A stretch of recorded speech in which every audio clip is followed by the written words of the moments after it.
What is this? Already? Wait. What was this? We lasted 3 seconds with no dog interruption. That's a new land speed record, people, and there's a dog interruption. Okay, are you done?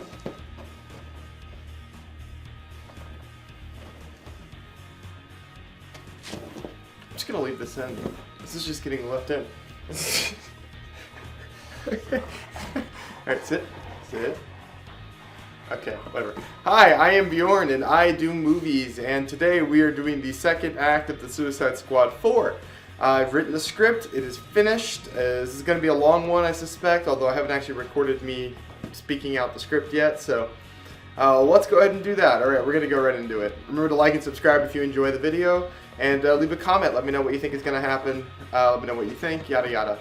This is part 3 of a series. I would recommend watching part 2 at least. That's the first act. To understand the second act, it's going to be kind of crucial. There's a playlist right here in the annotations. You can go take a look at that there. We are going to open where we left off. We'll see Grace Balene, aka Orca, slowly waking up and realizing she's bound to a chair. She struggles and tries to break free of the bindings. We hear Clock King. I wouldn't do that if I were you. I found your little jamming device, and my friend here has a fully operational suit again. He gestures to Chemo, who stands awkwardly in the corner. He says, Chemo, tell her what would happen if we opened just the finger of your suit. Chemo says she would receive a fatal dose of radiation. It would kill her in 10 seconds. Maybe 30 if she were lucky. Or, I guess, unlucky. Grace says, you think that scares me? And Clock King says, it should. I took a look at the kid's file. You should have seen the mess he made of a hospital. I didn't realize a body could turn to liquid so quickly. We see Chemo kind of grimace for a second. And then Grace asks, what is it you want? Clock King says, that seems a good place to start. I want what you stole, and I want the names of your accomplices. Give them to me, and you will be free to go. Grace says, no. And Clock King says, okay. The average person can withstand torture for around 4 minutes and 35 seconds without breaking. Just to point out, I couldn't find a statistic for this. Shockingly, there is no statistic that exists for this. So I just took a rough guess on how long I thought the average person could last, and I put it in here. This isn't a real number. The real number doesn't exist, unfortunately. Also, I landed myself on an FBI watch list for Googling that. He says, but you seem exceptional. Normally, I'd give you an hour, but I am no average torturer. So here's how this is going to work. I'm going to start with your nails. I'm going to rip them up by the roots. And when I finish with them, we're going to cut off your ears. Then, I'm going to peel the skin off your fingers before I remove them completely. By then, you will have given me what I need to know. Clock King pulls up his sleeves and clicks a button on one of his watches. He starts a timer. I just set a 5-minute timer, and when it finishes, I'll start with your nails.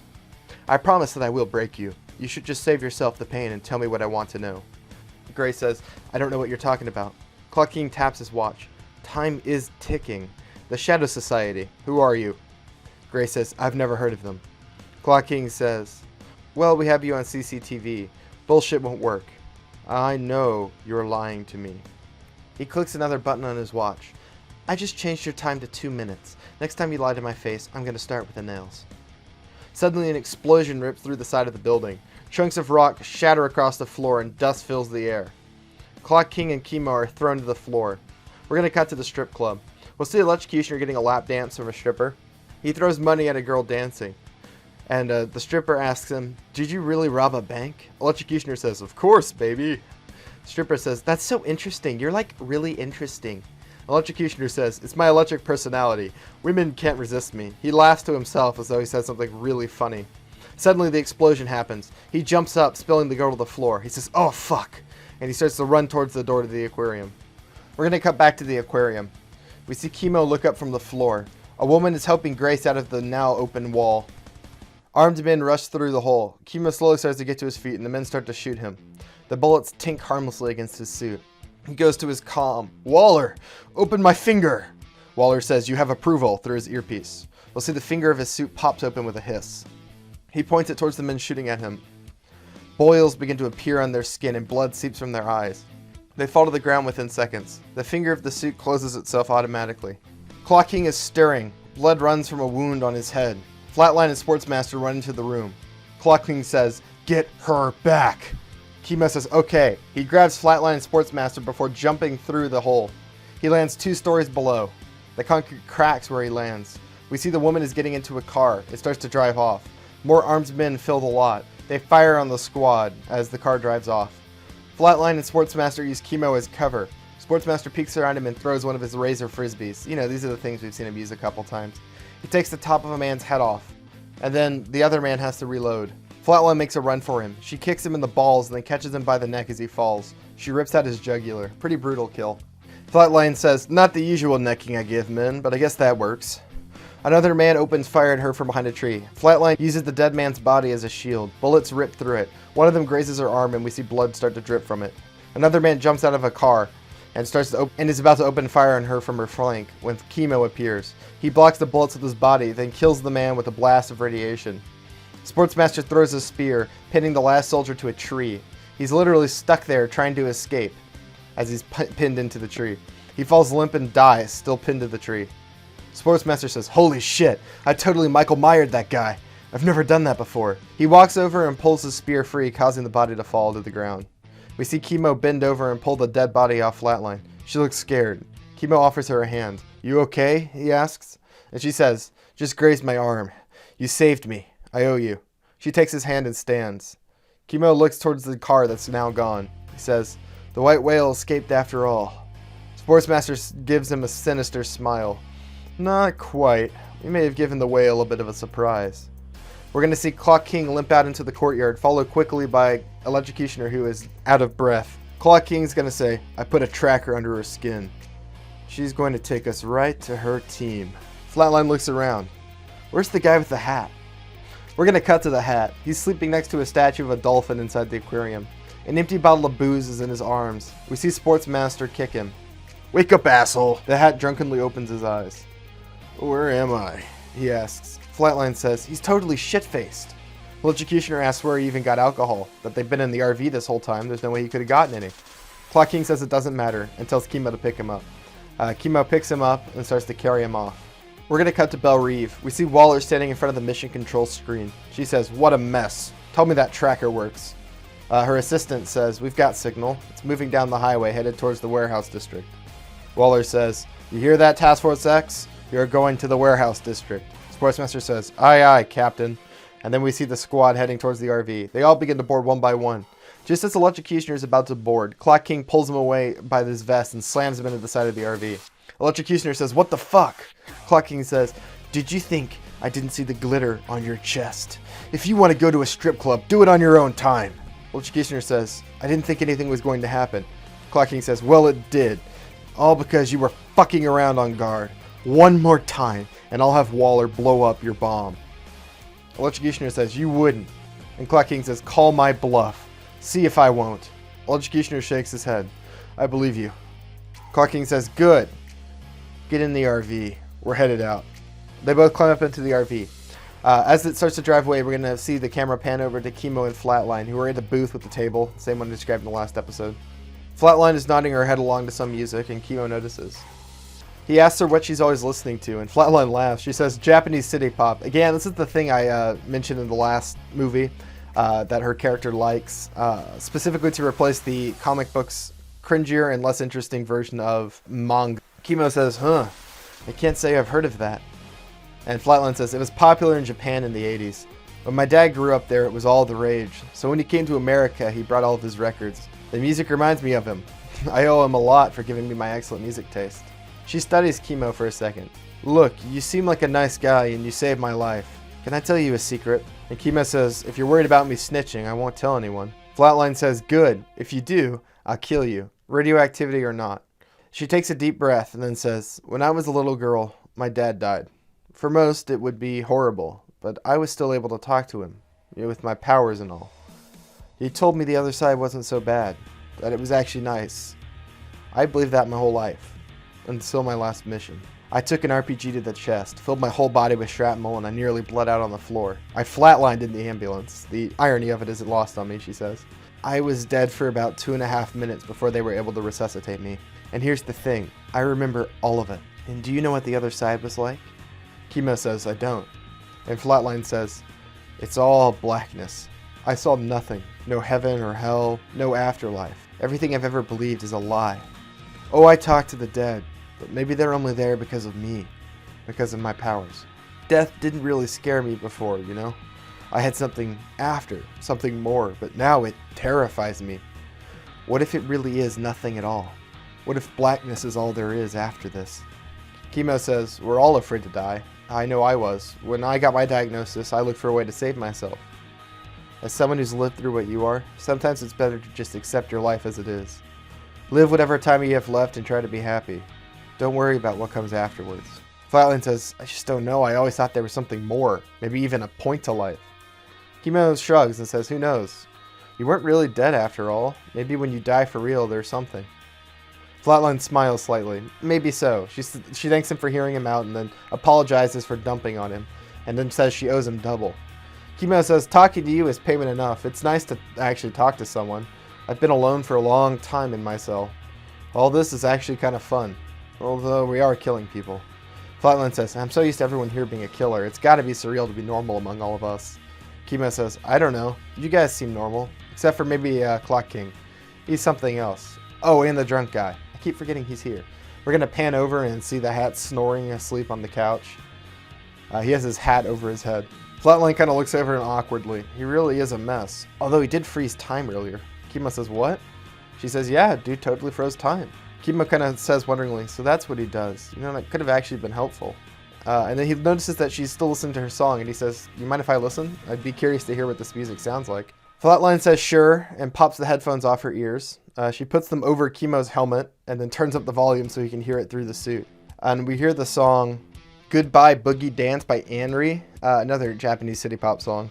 Which I'd like to point out here for a second. I'm not actually even that big of a fan of this genre.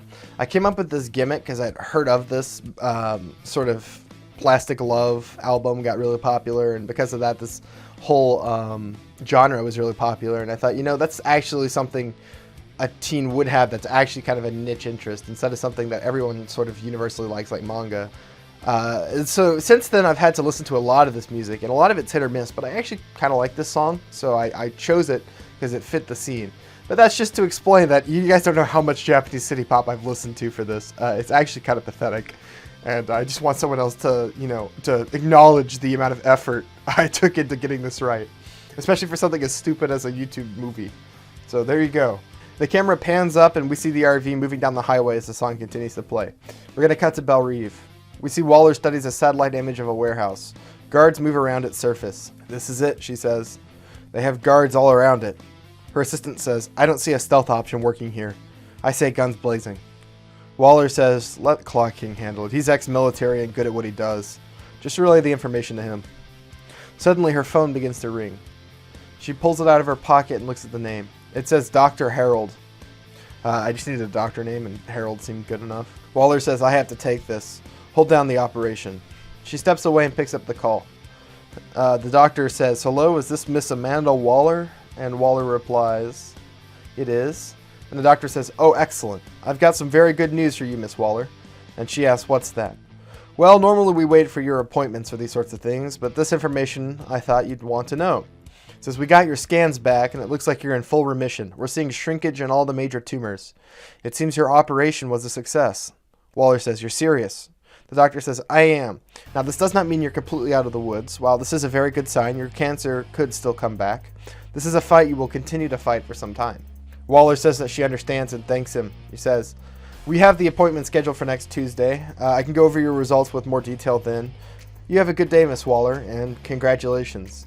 The phone clicks away and Waller lets it fall to her side, limply. We can see that there are tears running in her eyes. She wipes them away. She turns and heads down the hall away from the control center.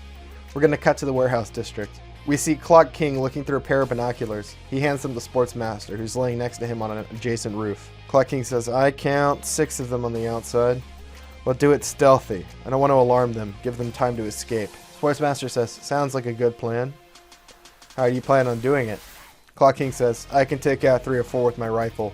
He pats the rifle bag on his back. I suggest you and Flatline take who's left. You two are the only ones I trust the stealth mission. Sportsmaster says, I can do it. And I trust Flatline enough. He stands up.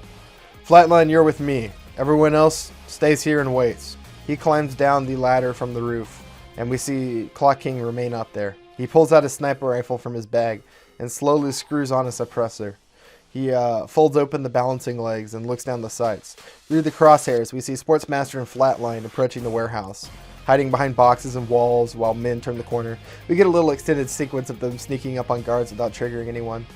Shot entirely through Clock King's gun sights. I think this whole action scene will be through his gun sights. It's kind of a neat idea I came up with, and I think it would be a fun way to shoot an action set piece. A guard stands and watches the path Sportsmaster and Flatline have to take intently. We see Clock King move his crosshairs over his head and fire. He dies in an instant and blood splatters along the back of the wall. We see Clock King pull back the bolt and reload the gun. He quickly fires and kills another guard near to the other guard. We can see Flatline move up through his crosshairs. As he stares through the scope, he starts to reload the gun again. We can see Flatline climb up the side of a fire escape. She reaches a guard on the roof and pulls him over the edge, causing him to fall to his death. A guard comes out and is about to fire on her when Clock King puts a bullet in his head. Flatline turns to look at the guard who just died, then turns and waves to Clock King. She moves forward. Clock King scoots the scope to the side just a bit, in time to see Sportsmaster behead a guard with a frisbee. He holds up 2 fingers and gives Clock King a thumbs up. Clock King pivots his gun sight back and we see another dead guard, meaning that Sportsmaster has killed 2. Clock King folds up his gun and puts it back into its bag. He throws it over his shoulder and climbs down to the rest of the squad. All 6 guards are now dead. We see Clock King meet up with Sportsmaster Flatline, and the rest of the squad is put back together once again. Clock King says, 3 teams, Sportsmaster and Flatline, Chemo in the hat. I'll take Electrocutioner. We do this as quietly as we can. If you can, take a hostage, preferably one of the main members. You've seen their images. If you find the stolen goods, the priority is extraction. If you need backup, don't hesitate to call for support from one of the other teams. Flatline says, got it. Chemo kind of awkwardly looks towards the hat and says, do I have to take him? The hat is currently drunkenly leaning against him. Clock King sighs and says, it's not ideal. The way I see it, you're the hardest to kill. Just try not to let him die. I just wish I knew how he kept getting alcohol. The Electrocutioner says, yeah, I'd like to know his trick too. Could use a good drink. Clock King says, alright, let's go Task Force X. He claps his hands. We see them split into various doors. We're going to follow Flatline and Sportsmaster if they begin to navigate through the halls. Flatline leans over to him and says, come on, cough it up. Sportsmaster asks her what? And Flatline says, the newest piece from the next up-and-coming artist. Sportsmaster goes, oh, and chuckles a little bit. He reaches into his pocket and removes a piece of white paper. He hands it to Flatline, who unfolds it. It's a child's drawing made with crayons. Flatline says, oh, wow, that's amazing. Is it an elephant? And Sportsmaster says, the note said unicorn. Flatline says, oh, well, not everyone can be an artist. Maybe she'll be good at sports. Sportsmaster says, I hope not. With any luck, the kid turns out nothing like me. Flatline says, you don't mean that. And Sportsmaster says, I do. I'm a fuck up. My dad's the reason why. I don't want to be that for her. Suddenly, 2 guards turn the corner. They beat them up using their kung fu and sports skills, respectively. Flatline says, you're being too hard on yourself. You may have been a fuck up once, but you can change. Just be better. Sportsmaster says, that's the idea. Being a role model is just fucking hard. We're going to see Chemo in the hat. They move through the halls. They come to a door and check inside the room. It's filled with electronics and construction equipment. Lots of it. Chemo says, what are they making here? He turns back to the hat. He has another bottle of alcohol in his hand and is swaying back and forth, barely conscious. Chemo asks, where did you even get that? He tries to take the bottle from the hat, who fights him for it. Chemo is able to pull it away, and the hat falls to the ground and leans against a wall. That was mine, he says drunkenly. Chemo says, I'm cutting you off. No more alcohol. Aren't you worried about dying or something? There's bad guys here. The hat says, they couldn't kill me. I have the hat. Let me drink more. He tries to reach his hand out for the bottle. Chemo says, no. Suddenly, their shadows begin to change directions and pivot on their own. Chemo kind of notices and is really uncomfortable. Then shadows begin to climb up the hat's legs and then his arms. Quickly, he's covered entirely in shadows, and then he floats down into the ground as though it's made of water. He vanishes. Chemo says, fuck. He tries to grab the hat, but it's too late. Chemo looks down to find that the shadows are climbing over him too. They completely cover him, then the screen goes black. We're gonna see Chemo merge from the darkness into sudden dim light. He lands on the concrete. The hat appears next to him and hits the concrete hard. He curls and pukes before passing out. Chemo carefully pulls himself to his feet. He checks Hat's pulse. He's alive, just drunk enough to sleep. The room is dimly lit. In the faint light, he can see a person. We hear a woman's voice. Matthew? A woman climbs into the light, and we can see it's Chemo's mother. Boils cover her face, and blood runs from her eyes and nose. Chemo says, "Mom!" And his mother says, "You did this to me. It hurts so much. You let us die in agony." A voice from the darkness cuts off and says, "Enough!" His mother's shape melts away, and another shape moves in the darkness. This time it's a man. He steps into the light and reveals Shade the Changing Man. He wears his classic colorful duster and looks more than a little malnourished and pale. Shade says, "She's not real. I'm sorry, I didn't know you weren't a threat." Chemo asks, "What was that?" And Shade says, "What scares you most? The duster does it on its own. I have no control over it. I'm still trying to learn to use its power." And Chemo says, "Who are you?" And Shade says, "I am Shade, and you don't look like one of her men." Chemo says, "I don't know what you're talking about, but I'm a member of the Suicide Squad. We came to take down something called the Shadow Society." Shade says, "Then you fell for the trap." We're going to cut to the upper warehouse. We see Flatline moving through a hall with Sportsmaster. Two more men turn the corner, and Flatline starts beating them up with her martial arts. She throws one guy back to Sportsmaster, who catches him on the end of a spear, killing him. Sportsmaster says, "This isn't right." Flatline says, "What do you mean?" Sportsmaster says, "I mean, this is too easy. These guys were legit before. They robbed a bank without us knowing. They kicked our ass at the aquarium. They had metahumans. Now we find their base and we're able to move through it this easily. I don't like it."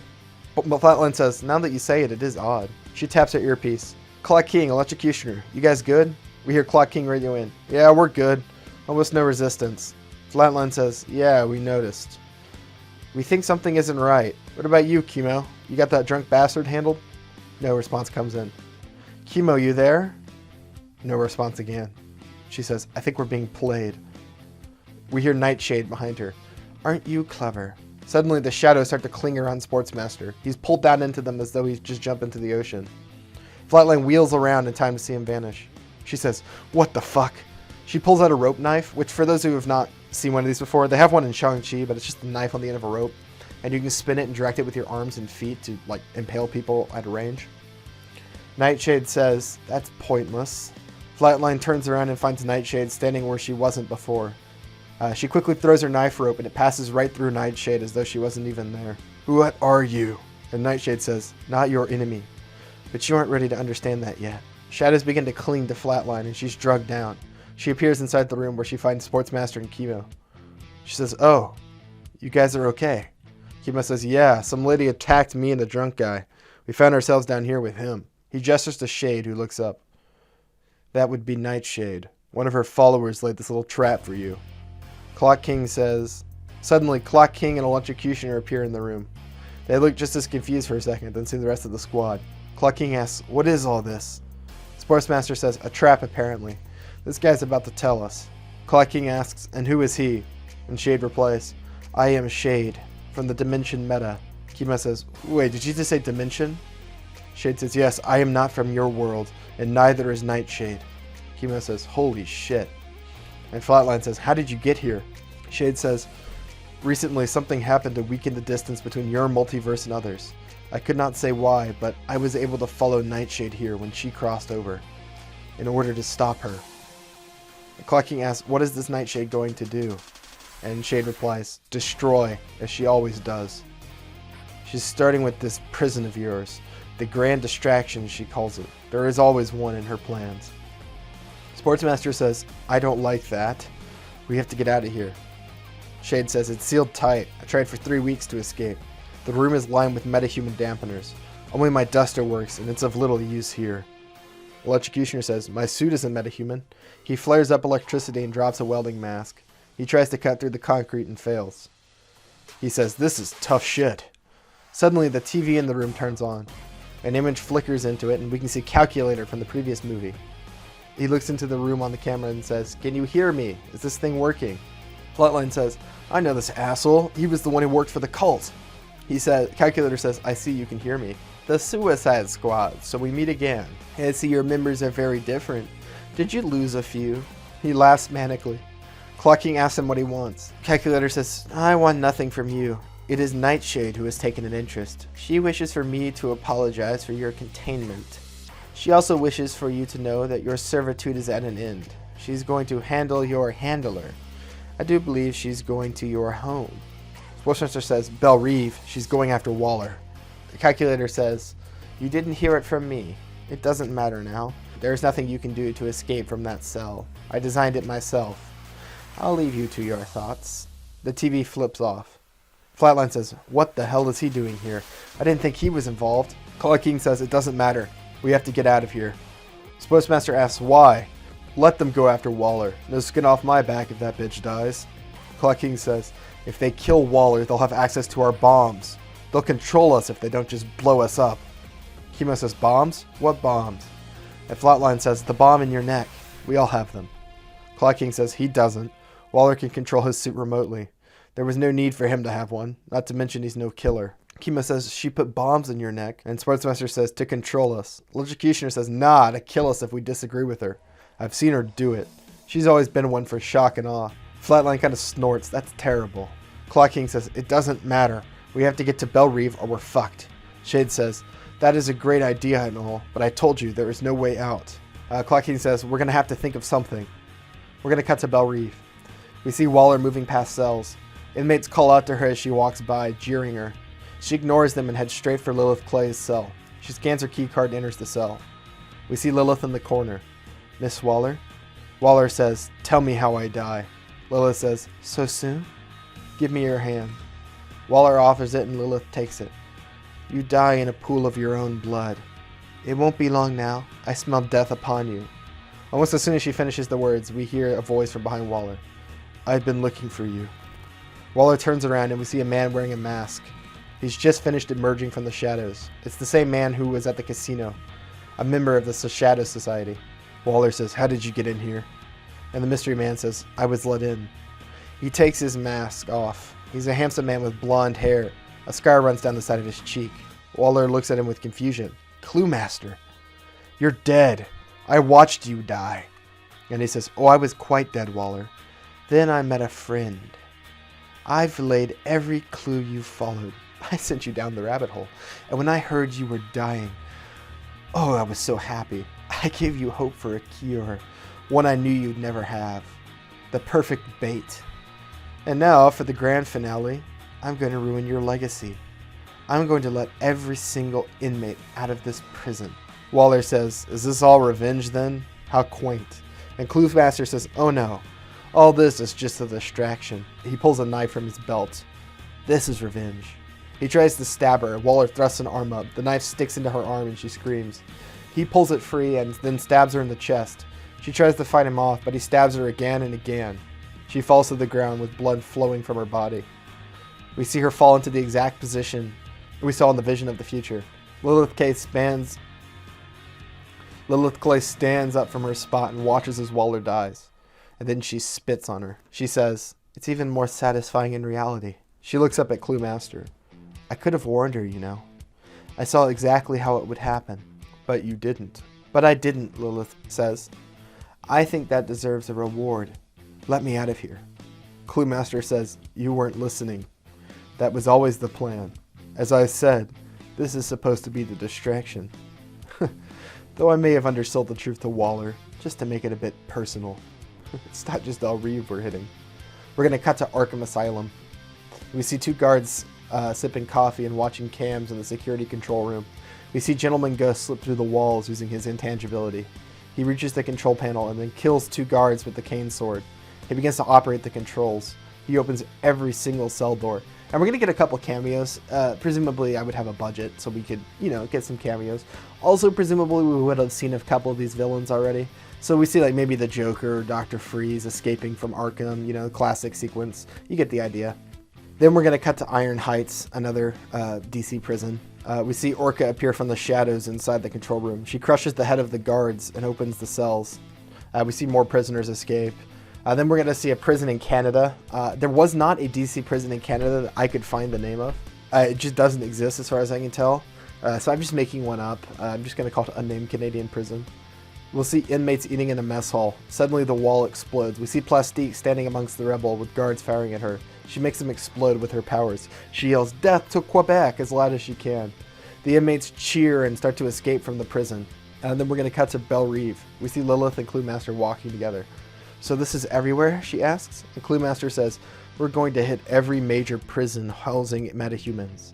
She asks why, and Cluemaster says, to distract the heroes. And Lilith asks, from what? And Cluemaster says, everything. We want to tear it all down. He enters the control room and shoots Waller's assistant as soon as he enters the room. He turns and finds Nightshade studying Lilith. She asks, did you bring home a new stray? Cluemaster says, she helped us kill Waller, and she's interested in our cause. Lilith says, I want to tear it all down. Like he told me you do. Nightshade says, she'll fit right in. I love surprises for each of our prisoners, just like we planned. We're going to cut into the different cells, and we see bags left in their cells.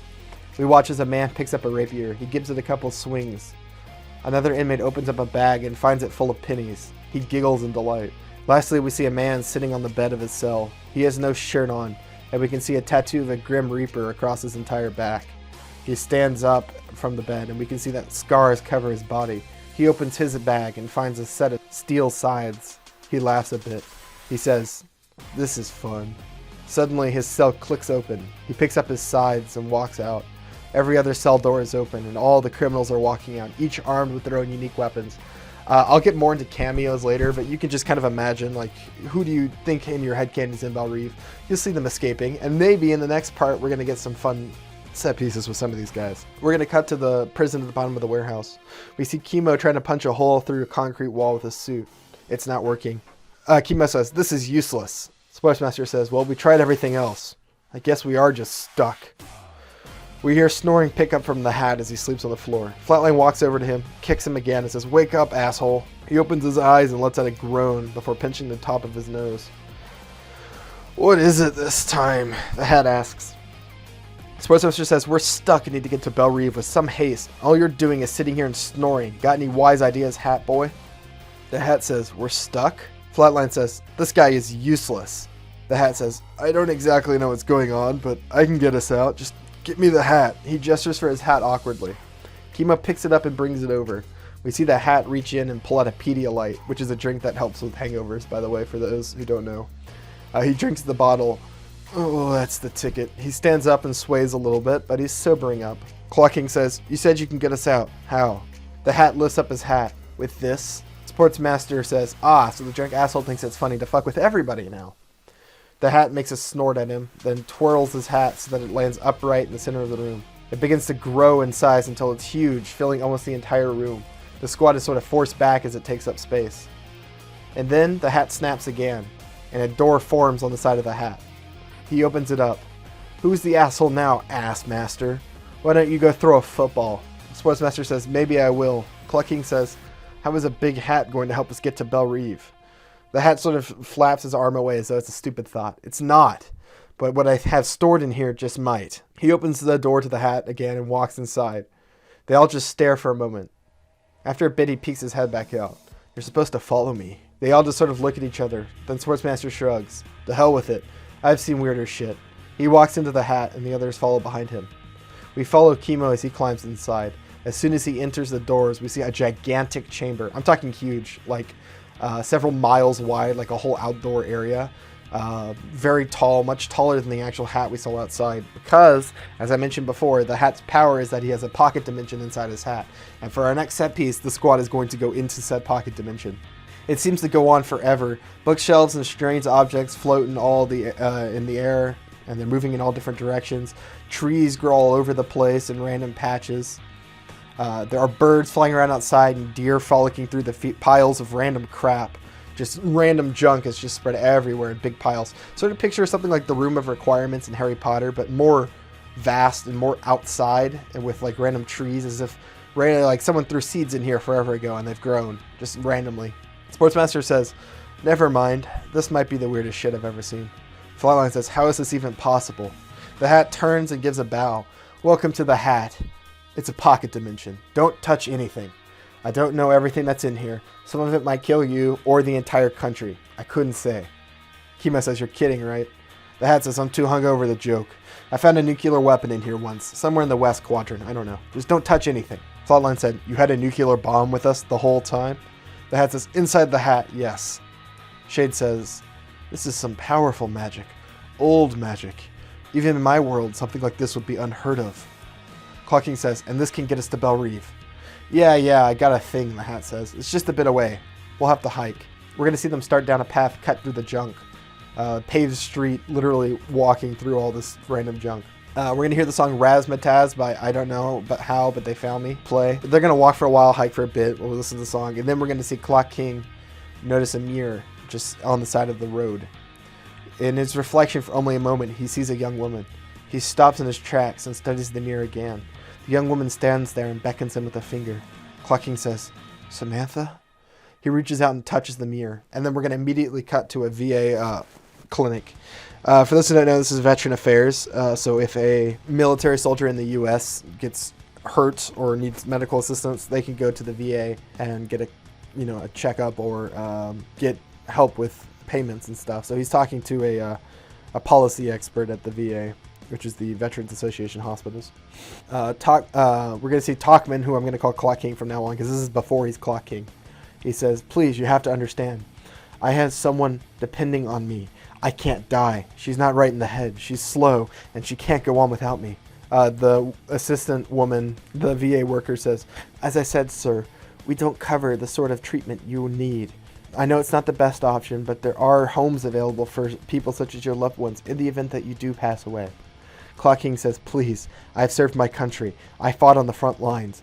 I deserve this treatment. My sister needs me. I can't leave her in a home. She's sensitive around other people." And the woman says, "I'm sorry, sir. There's literally nothing we can do. We don't cover the sort of treatment you want. I won't lie to you like the other doctors will. I've seen the numbers. Frankly, sir, it is a very low success rate and is extremely taxing on your body. I would recommend you just use the time you have left with your family." And this parallels Waller and Chemo. I made a very deliberate choice because Clock King's backstory is similar to Chemo's and Waller's sort of predicament currently. So it runs as sort of a theme, people dealing with their impending deaths in different ways. We're going to cut to Clock King's house. Clocks line the walls and sit on tables. We see a photograph of him in Afghanistan with some men. And we see medals framed in a box on the wall. We see Talkman repairing a watch, the career he's taken up after leaving the military. We see his younger sister watching a movie on the couch. He looks up from his work and studies her solemnly. He says, "What are you watching?" She says, "I don't know, just some movie on the television." And he asks her what it's about. She says, "Some real nasty bank robbers are shooting cops. The Batman should come and stop them." He looks at the movie she's watching as someone robs a bank. Talkman's eyes grow wide as he's struck with inspiration. We're going to cut to the Gotham National Bank. We see Clock King milling about the bank. He's watching a security guard. He says, come on," under his breath. He checks his watch. We can see him counting the seconds in his head. The guard turns and goes into the back. Talkman smiles, then goes up to the teller. It's a young woman. She says, "Hi, how can I help you?" And Talkman says, "I've got a gun. I want you to fill this bag with as much cash as you can." He hands her a bag. He starts his watch timer. The woman at the register hesitates. Talkman says, "I don't have time for you to be indecisive. If you don't start now, I'm going to shoot somebody." We can see that he's shaking with nervousness. She nods her head and starts to stuff the bag with cash. We see Clock King stare at his watch. After a minute, he says, "Stop. Whatever you have there is fine." She looks confused for a second. "Come on, hand it over. And don't click that panic button underneath the table or you will regret it." He holds up a briefcase for her to see, and then she hands him the bag. She looks scared. Talkman carefully sets the briefcase on the ground. He says, "Inside this briefcase there is an explosive bomb." Talkman holds up the remote control. "This is the detonator. I'm going to walk out of this bank with the money. I have a friend watching the bank. If anyone flees, I'll detonate the bomb. If the police are called, I'll detonate it. Do you understand?" She nods her head slowly. Talkman says, "Good, then we don't have a problem." He tips his hat and leaves. We're going to cut to him running through the streets of Gotham. He ducks into an alley and looks at the bag. It's filled with cash. He lets out a joyful laugh. He zips up the bag and turns to leave, finding the Batman. He stands cloaked in the midday shadow of the building. He says, "Robbing a bank. A bit Wild West, don't you think?" Talkman asks how he found him, and Batman says, "The bank teller called your bluff. She checked your so-called bomb and found an empty briefcase." Talkman says, No, I need this money. I served my time. I'm dying and I need it." The Batman says, "I'm afraid I can't let you keep it, William Talkman. You were military once. Come willingly and they will be lenient with your sentencing. I'll see to it." Talkman says, any sentence they give me is a death penalty. I won't let you take me. They fight. Clock King is able to predict many of Batman's moves. Using his perfect timing, he's able to predict when Batman will punch and dodge and then hit him back. But even as good as he is, Clock King is no match for the Cape Crusader, and Batman lays him out. We see Batman pick up the cash and tie Clock King up. And we're going to cut to Clock King and Belle Reve now. He watches the clock fixed on the wall outside his cell. The seconds tick by, and all he does is watch. Someone approaches his cell. It's a prison guard. He says, "You're William Talkman, correct?" Clock King says, "I am." And the guard says, "I've got bad news, I'm afraid. Your sister's dead. We're going to be letting you out for a funeral visitation. I'm sorry for your loss." We cut to the funeral hall. The casket sits on a table. Clock King sits in front of it. There's no one else in the entire room, and he begins to weep. He says, "I'm sorry. I should have been there. But I swear to you, with what little life I have left, I'll make them pay. They will know what it's like for their time to run out." And then lastly, we're going to cut a little bit into the future. Clock King has some facial hair now, and he's talking to a doctor. The doctor points to an x-ray of his lungs, and he says, "Our new findings showed us that you were likely misdiagnosed. Congratulations, Mr. Talkman. You're not dying. You were never sick at all. Actually, I'd say you're quite healthy." Clock King begins to laugh. It grows louder and louder until he's crying. And then the whole sequence starts again, but faster this time, sped up almost as in fast motion, again and again. Each time we see Clock King losing just a bit of himself, until finally the camera spins around and Clock King stumbles out of the mirror. I really wanted to fit Clock King's backstory into, and I had this other segment where a character touches a magic mirror inside the hat, and I just combined them into one to do this Clock King backstory. His backstory is, like, as I mentioned in my intro video, the most tragic thing of all time. This guy gets misdiagnosed with a disease while taking care of his special needs sister, and then decides to rob a bank so that he can afford to keep her housed or afford the treatment to keep himself alive, so she doesn't have to, go to a home. He fails. She's sent to a home and she dies because of it. And then he finds out that he's been misdiagnosed. This is the actual origin story from the comic books.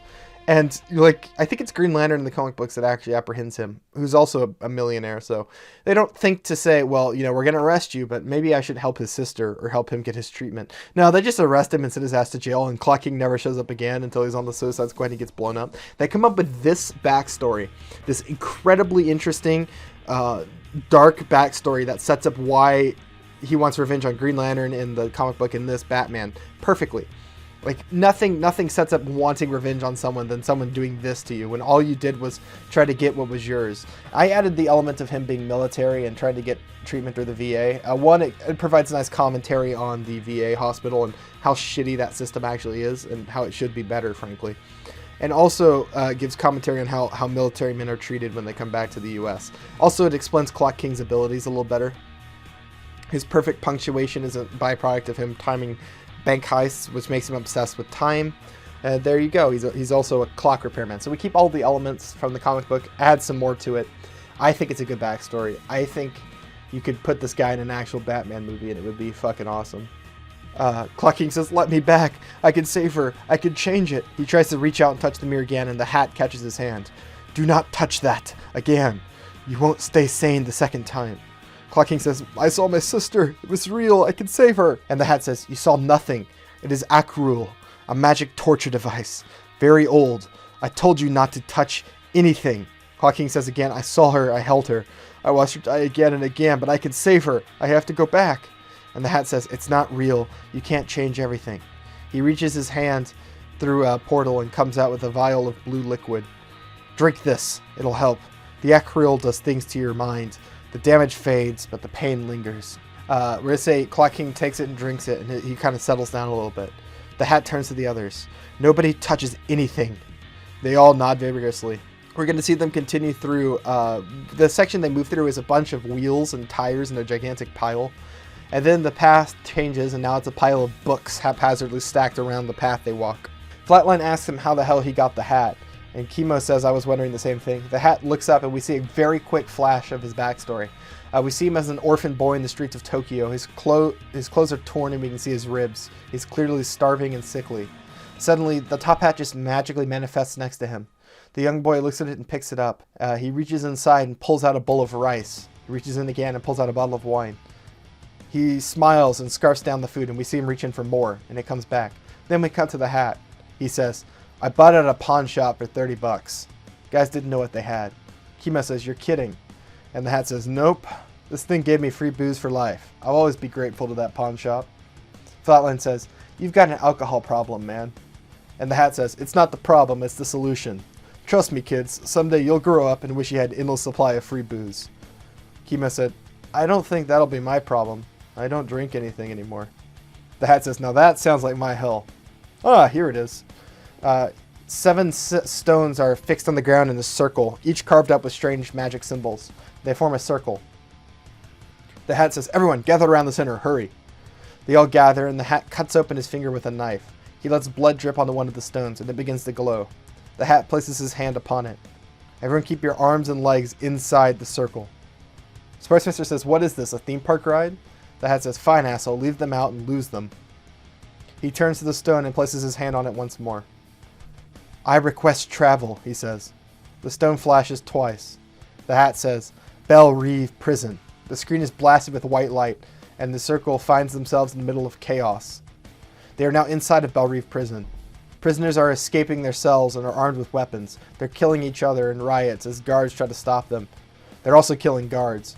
We see the hat reach his hand up, and then his hat appears inside of it magically. He puts it back on his head and then gives it a fond pat. Sportsmaster looks around the prison. Well, shit, this place is a mess. Shade says, we're too late. She's already begun her plan. Clock King says, we can stop it. We just have to get to Waller and our bombs before they do.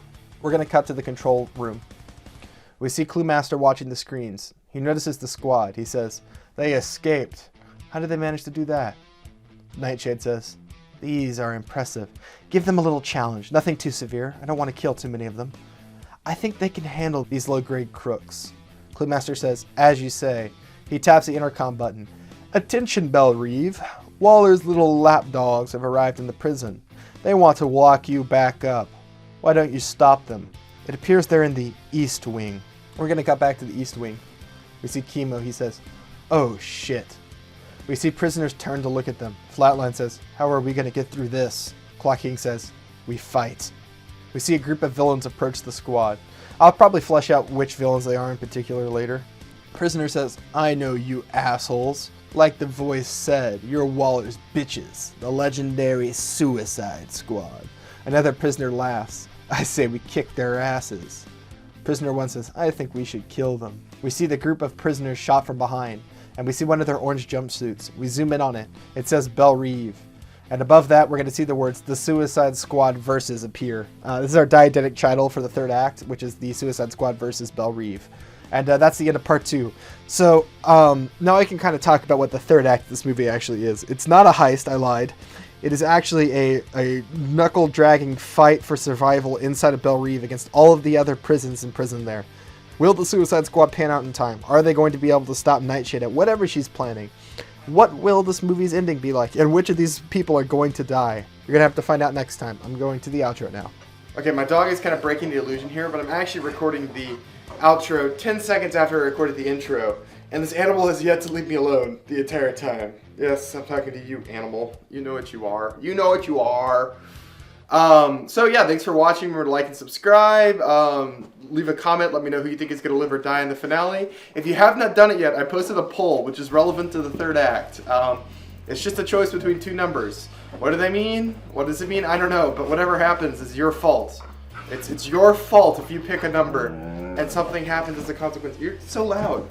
What is this? So go ahead and fill out that poll. If I can do an annotation, I'll do that. If not, I'm not. All right. See you all on the next one. Adios.